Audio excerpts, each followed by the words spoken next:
Currently, we're looking at the underside of a Zenith chassis, 6S249, 6-tube 1938 Zenith that slips into a Zenith chair side. As you can see, all the capacitors have been replaced, the old waxy capacitors. This capacitor here is a little bit configured a little differently. I did check it. It checked good, so I decided to leave it. You can see that there are a couple of resistors that were replaced. Also, the dial belt was replaced, and the two filters replaced.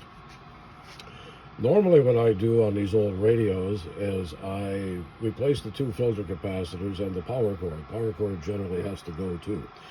And then I'll bring it up very slowly on my Suncor power right and determine if there are any issues. If there are any issues, then I begin to check each stage until I find the problem with my right-hand man here in the shop, my old NRI 33. In the case with this radio, when I fired it up after replacing the filter capacitors, there were no issues. It was receiving well on all bands. Of course, it needed the traditional alignment and tube sockets cleaned, controls cleaned, and there were a couple of tubes replaced as well.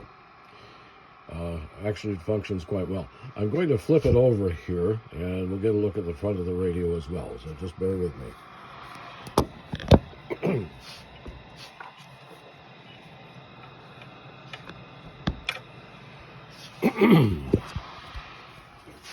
Okay, here we are.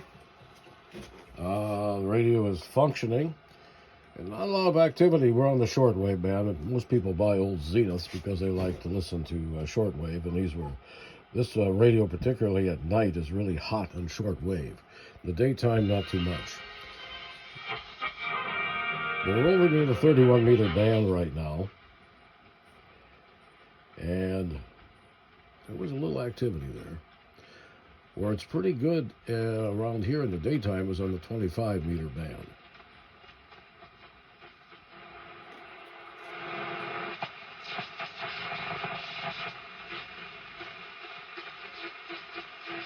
Usually it is, anyway.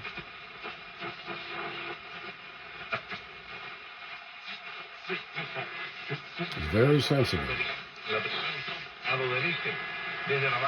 Havana, Cuba.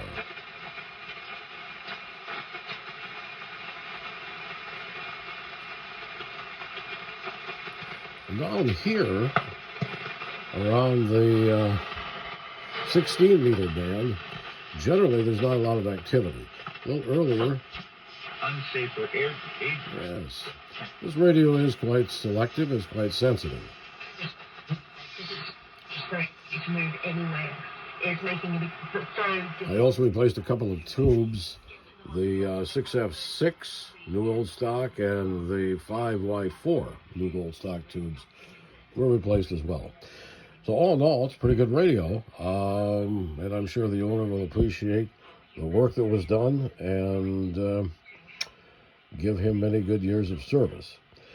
One thing I will say about capacitors, there are a lot of technicians that like to R&R. That's rip and replace all the capacitors before even trying to fire it up. Well, there's two things about that I don't like. Number one is you can go to all that work, fire it up, and find that you've got problems either in coils or in circuits, other circuits, audio circuits, field coil circuit. Also, it kind of eliminates the fun of restoring an old radio. So that's why I replace the filters first, and then I proceed to check stage to stage until I find the problem with the radio. And that's a method that I've followed for the last probably 55 years. It works quite well. So anyway, that's a look at the Zenith 6S249 chassis that slips very nicely into a very nice cabinet, the Zenith chair side. Thank you.